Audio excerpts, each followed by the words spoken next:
here. We're here to make a difference all the way on the other side of Africa.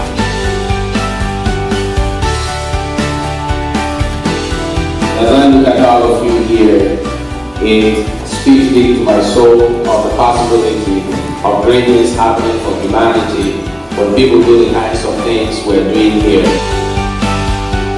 I'm really glad to come and be able to talk to a group of people who are involved in projects on the ground at the grassroots level in Africa.